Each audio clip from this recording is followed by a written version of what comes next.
자, 드디어 이 웨스팅하우스와의 지적재산권 관련되어 있는 분쟁이 종결이 되었습니다. 그렇다면은 제가 봤을 때 이 원전 체포 수주와 함께 가장 크게 움직일 수 있는 거는 바로 되지 않을까 좀 예상을 해봅니다. 자, 모두들 반갑습니다. 강태공입니다. 자, 금일은 이 원전 이제 웨스팅하우스와의 분쟁이 드디어 종료가 되었습니다. 그렇기 때문에 여기 관련되어 있는 수의 업종은 무엇이 될지에 대한 방송을 좀 진행해 보도록 하겠습니다. 자, 방송을 진행하기에 앞서서 늘 말씀드리는 여러분들의 좋아요, 구독하기, 댓글까지는 너무나 많은 힘이 된다라고 말씀드리면서 오늘 방송 시작해 보도록 할게요. 자, 일단은 방송 전에 늘 안내 말씀을 드리는 게 제가 이제 주식 강태공이라고 어플이 출시가 되었습니다. 국내 주식 한정이죠. 국내 주식 한정이고요. 자, 이렇게 매일같이 단타를 제가 무료로 제공해드리고 있어요. 그래서 보면 알겠지만 현재 1월 17일 오늘 같은 경우도 SND 장 전에 업로드를 해드렸고요. 충분히 오늘 수익이 날 수 있었다. 그 실질적인 감사 후기까지 꾸준하게 이렇게 올라오고 있으니까 필요하신 분들은 이 어플을 다운을 받으신다라고 하면은 100% 무료로 단타 운영하고 있으니까 참고하시면 되겠습니다. 자, 그러면은 오늘 주제로 본격적으로 넘어가도록 하겠습니다. 자, 일단은 핵심만 먼저 말씀드린다 하면은 저는 이 원전 분쟁 사태를 통한 가장 큰 시장의 수혜주는 결국에 변압기가 될 것이다 라고 좀 이야기를 해보고 싶고요. 실질적으로 그 부분은 제가 뒤에 다시 설명을 좀 드리도록 하겠고, 일단 변압기 자체를 우리가 중점으로 봐야 되는 게 뭐냐고 하면은 오늘 시장 자체에서 사실 이슈가 변압기 관련 섹터들이 굉장히 많이 올랐습니다. 물론 변압기라기보다는 LS그룹주들이 굉장히 많이 올랐고요. 그러다 보니까 사실 오늘은 LS의 날이 아니었나 좀 생각을 해보고 있습니다. 어쨌든 이렇게 LS가 움직였던 가장 큰 이유는 자, 보다시피 머스크 AI 개발사의 수주 소식 때문에 강세였다라는 이야기가 나오는데, 자, 그럼 우리가 여기서 중요한 게 과연 머스크 CEO 같은 경우는 스타트업이 XAI에 있어서 왜 LX 일렉트리가 필요했는가? 이런 것들을 좀 분석을 해본다라고 하면 우리가 과연 지금 시장에서 변압기가 미치는 영향력에 대해서 좀 이해를 하실 수 있을 거다라고 좀 말씀을 드리고, 자, 그럼 어떤 관점에서 필요했는가 봤더니 이건 사실 예전부터 계속해서 머스크 CEO가 얘기했던 거죠. 이 AI 시대가 다가오면서 이 AI 랠리와 함께 또 떴던 테마 중 하나가 이제 변압기입니다. 변압기, 전력, 전선. 지금 보면 실질적으로 일론 머스크 같은 경우 이게 또 최근에 나온 뉴스예요. 전력 부족이 인류를 긴장시킬 수도 있다라고 합니다. 과거에는 이제 정말로 전력이 부족할 거다 했는데 이제는 긴장 단계까지 왔고요. 그러면서 이제 트럼프 2기 행정부의 이 수장이 가뭄이나 기근이 아니라 뭘 경고한다? 인류 전체를 긴장하게 만들 더 중요한 위기가 바로 전력 부족 현상이라는 거, 전력 부족. 그리고 지금 너무나도 짧은 시간 안에 너무 기술이 빠르게 발전하다 보니까 이 기술력을 받쳐줄 전력이 없다라는 겁니다. 그래서 지금 세계는 이르면 내년부터면 전기와 변압기 공급 부족에 직면할 수 있다라고 이야기하죠. 굉장히 변압기에 대해서 지금 필수적이다라는 그런 내용입니다. 어쨌든 그런 상황이기 때문에 이런 AI 관련되어 있는 사업에 또 투자하고 있는 머스크 역시도 뭐가 필요하다? 변압기라든지 이런 것들이 전력기기라든가 필수적으로 따라올 수밖에 없다라는 겁니다. 여기다 또 추가적으로 지금 이 여러분들도 알겠지만 이게 로봇이라든지 AI 발전 이런 것들을 통해서도 지속적인 이런 전력 부족 현상들이 따라오는 것도 맞는데, 지금 최근에 엔비디아 CEO 젠슨 황이 이제 기조연설에서 밝혔던 내용도 보면은 앞으로는 전력 부족의 현상이 더 가속화될 수밖에 없는 게 뭐냐? 자, 보면은 그 당시에도 사실 이 블레벨에 대한 소개를 할 때 보면 여기도 메모리 칩이 576개가 들어가고 이렇게 얘기하면서 거대한, 이제는 데이터 센터가 아니라 AI 팩토리로서의 전환점이다 이런 이야기를 하거든요. 근데 문제는 이제 이 블랙에 이런 메모리 칩이 576개가 사용되고 이런 것도 다 괜찮아요. 근데 지금 이제 보면 알겠지만 이 블랙벨이 이전 단계보다 성능이 좋아진 만큼 전력도 굉장히 많이 증가합니다.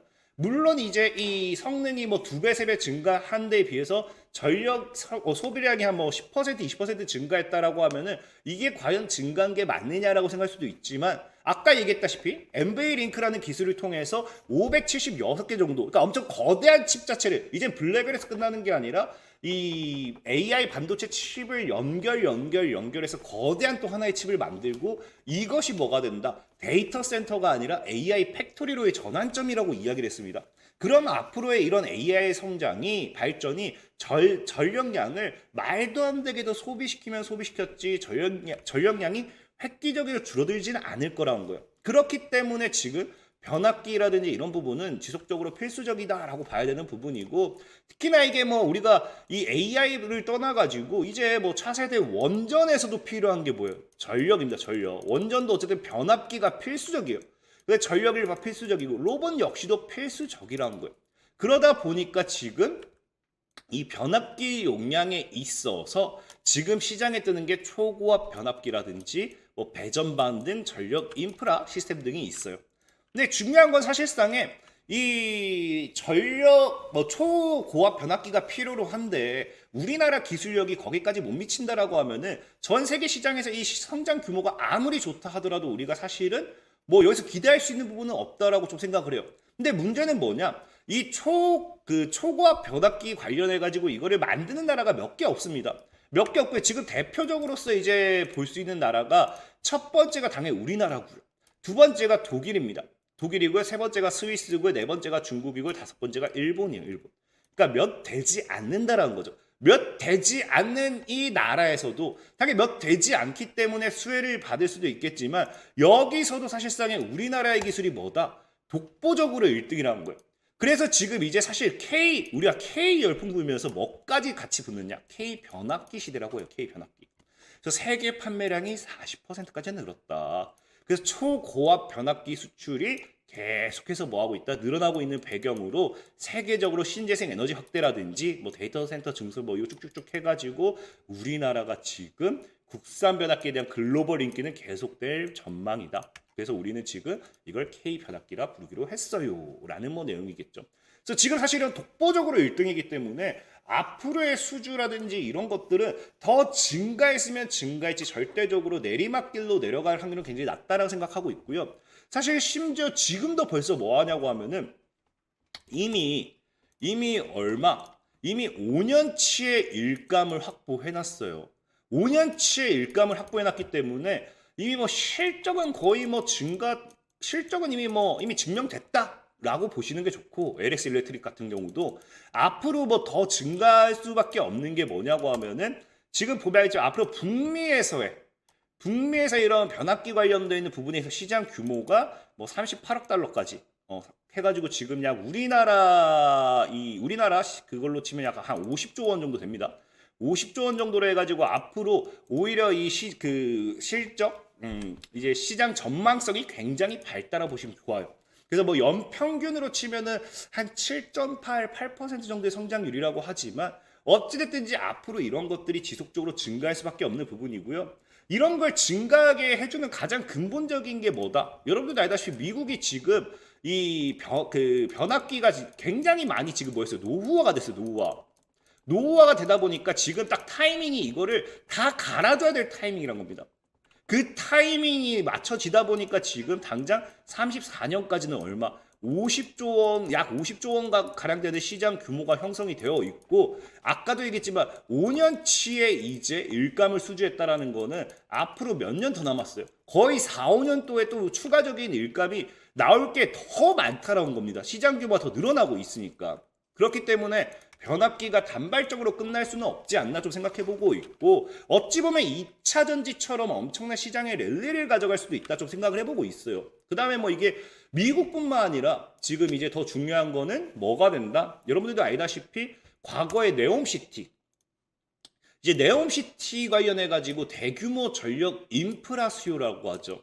LS그룹 중동사 확대 기회다라고 하는데, 자, 알다시피 이제 이 네옴시티는 그 AI 스마트 시티. 모든 게 AI예요. 모든 게 AI라고 하면은 그 도시 하나에만도 얼마나 많은 전력량이 소비가 되겠어요. 그럼 그거를 이제 또 받쳐주기 위해서는 전력 설비가 필수적으로 따라올 수밖에 없습니다.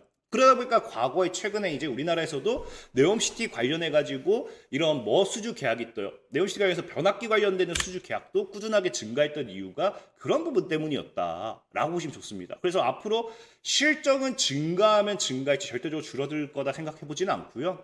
그리고 제일 중요한 건 이제 원전 관련되는 거 아까도 얘기했지만 이게 왜 변압기에 또 결국 호재가 될 수밖에 없느냐를 본다라고 하면은 자, 일단은 우리가 지금 원전이 호재가 따라온 게 웨스팅하우스와의 분쟁이 종료가 되었습니다. 근데 예제도 얘기했지만 웨스팅하우스가 이제 지적재 사건이라 해가지고 이거는 예전부터 계속해서 뭐 할 때마다 계속 소송을 걸었던 부분이에요. 그래서 실질적으로 과거에도 우리가 승소를 했던 사례도 있고요.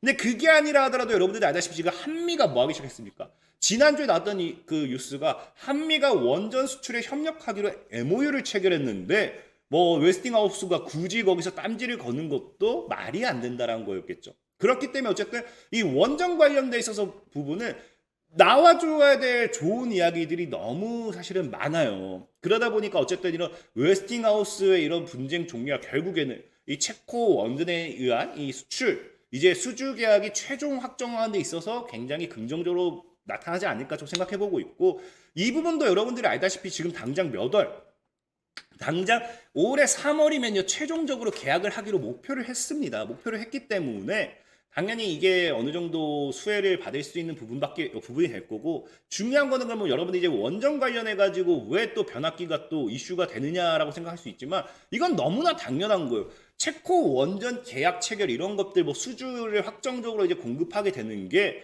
당연히 우리가 원전을 수출하게 된다라고 하면은 뭘 해야 되냐 유지 보수라는 게 따라 들어갑니다. 그래서 실질적으로 100년간 벌 수 있는 돈 수백조 원이라고 하면서 또 다른 매출이 유지보수라든지 이런 것들이 들어가게 되면서 주기적으로 교체하는 게 뭐다? 변압기라든지 원자로 냉각제 펌프, 밸브 이런 것들 그렇기 때문에 원전 시장이 성장하면 성장할수록 또 뭐까지 따라올 수밖에 없어요. 이런 주기적으로 교체해줘야 되는 이 소모품이라고 우리가 좀 생각을 해볼 수 있겠죠. 변압기 관련되어 있는 부분이 굉장히 또 반사이익을 받을 수밖에 없다라는 거예요. 그래서 사실 지금 시장에 있어서 이 변압기 관련되어 있는 3대장은 딱 3대장이 딱 이미 정해져 있습니다. 대표적인 게 뭐예요? 오늘 급등 나왔던 LS 일렉트릭입니다. LS 일렉트릭이고요. 그 다음에 두 번째로는 이제 효성중공업입니다. 효성중공업. 세 번째로는 HD 현대 일렉트릭이에요. 그러니까 이 세 가지 종목이 현재 시장에서 대장인 건 부정할 수가 없습니다.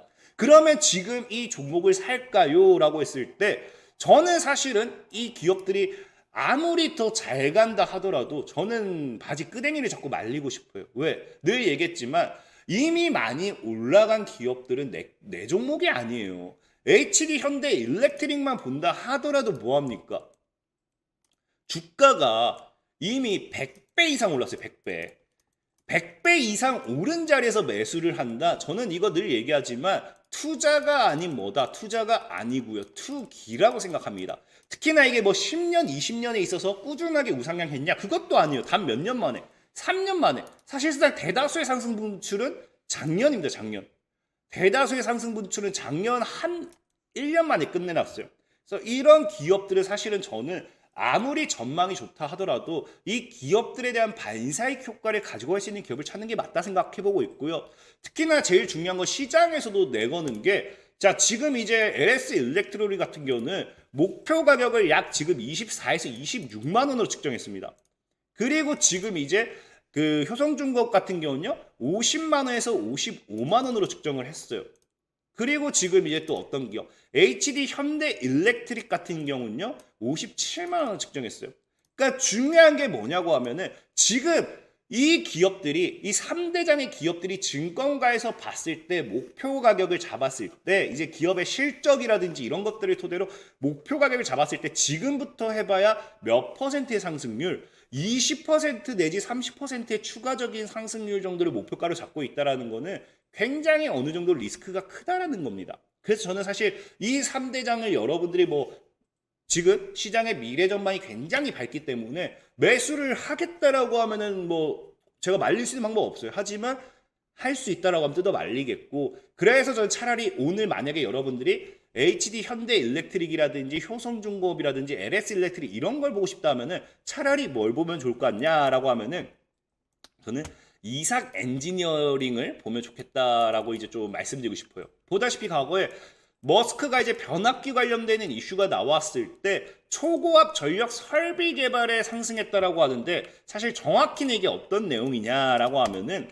이삭 엔지니어링이 과거에 이제 HD 현대 일렉트로니까 뭐 한다? 지금 초고압 변압기 대규모 수주 논의 수혜라고 하는데 전력 설비 예방 진단 솔루션을 공동으로 개발했고요. 그래서 공동으로 개발한 진단 센서와 솔루션을 HD 현대 일렉트릭 제품에 설치하는 것으로 알려졌어요. 그러니까 이게 무슨 말이냐고 하면은 이런 초고압 변압기 같은 경우 것들을 H 현대 일렉트릭이 지금 수주를 하게 된다라고 하면은 여기에 있어서 이삭 엔지니어링의 이런 제품이라든지 그러니까 지금 HD 현대 일렉트릭과 같이 공동 개발한 제품이 필수적으로 설치가 된다라는 거겠죠. 그럼 이 HD 현대 일렉트릭이 변압기 관련되어 있는 수주가 지속될수록 이삭 엔지니어링 역시도 뭐가 된다? 이런 제품에 따른 수주에 따른 이 주가 상승, 실적 증가를 우리가 기대해 볼 수 있다는 거예요. 특히나 지금 당장은 뭐 이 이삭 엔지니어링이 실적만 봤을 때는 여러분들한테 투자하고 싶지 않을 거예요. 완전 박살나 있죠. 뭐 어쨌든 뭐 변압기 관련되는 부분에 있어서 이런 수주 같은 게 따라오기 시작하면은 올해부터는 또 실적이 다시 흑자로 전환되지 않을까 좀 생각해 보고 있고 오히려 흑자 전환됐을 때 주가 상승이 더 클 수도 있어요. 이렇게 적자 전환하면서 주가가 빠졌으니까. 그리고 어쨌든 중요한 거는 이 기업 같은 경우는 적자로 돌아서 가장 근본적인 이유가 뭐 때문이냐고 하면요. 너무나 다양한 사업을 많이 해요. 반도체, 전자, 철강, 중공업, 발전, 제약 바이오약고 걸쳐서 공장 자동화 솔루션 공급 영위하고 있는데 이게 대부분이 전기전자 부품 도매 매출이 전년 동기 대비 크게 감소하고 전체 매출 뭐 쭉쭉쭉 나오죠. 그러니까 이런 다양한 쪽으로서 이게 다 이용될 수 있는 솔루션 부분을 영위하고 있다 보니까 그런 부분이 좀 리스크였다 보고 있고 중요한 건 또 이 기업이 다만 좀 리스크라고 표현하기엔 여러분들이 많은 비중을 살 수는 없어요. 이거 많은 투자를 하지 마시고 소액 정도로 투자를 하셔야 된다 말씀드리고 싶은 게 자 보면 알겠지만 거의 최대 주주 지분율 이게 최대 주주가 56%죠. 그럼 여기 또 분명히 뒤에 그 누군가가 물량 지고 있다라고 하면은 거의 60에서 70% 물량은 이미 잠겼다고 봐야 돼요. 우리가 이런 걸 뭐라고 표현하느냐? 품절주란다, 품절주. 그러니까 여러분들이 그냥 아무 생각 없이 뭐 지분 비중을 몰빵 쳤다. 그냥 비중을 막 갖다 박았다. 그런 물량 나올 때까지 주가 흘러내려야 돼요. 그렇기 때문에 굳이 이 기업을 본다라고 하면 많은 비중의 투자는 추천드리지 않겠다라고 좀 말씀드리고 싶고 현재 차트적으로 본다 했을 때도 굉장히 저점에서 메리트 있어요. 저는 사실 보면 이런 자리가 개인들 물량이 많이 들어오니까 사실 뭐 시장이 안 좋았던 것도 있긴 하겠지만 제가 얼굴 좀 치워드릴게요. 개인들 물량 많이 들어오니까 뭐 이렇게 그 좀 털었다라고 보기도 합니다. 그래서 저는 지금 들어간 가기보다는 아래로 좀 조정 줄 때 그래서 사실상 이게 최저가 5,000원대라고 하면은 못해도 6,000원 정도까지는 열어두시고 6,000원까지 열어두시고 분할 매수하는 게 좋지 않나. 왜 아까도 얘기했다시피 개인들 물량 붙으면은 품절주는 털어줘야 되거든요. 그래서 시장가로 절대 긁지 마시고 천천히 입을 열고 받아보시면 될 것 같다 좀 말씀드리면서 오늘 방송 마무리해 보도록 하겠습니다. 자, 지금까지 강태공 전문가였고요. 여러분들의 좋아요, 구독하기, 댓글까지는 너무나 많은 힘이 된다 말씀드리면서 자, 모두들 안녕!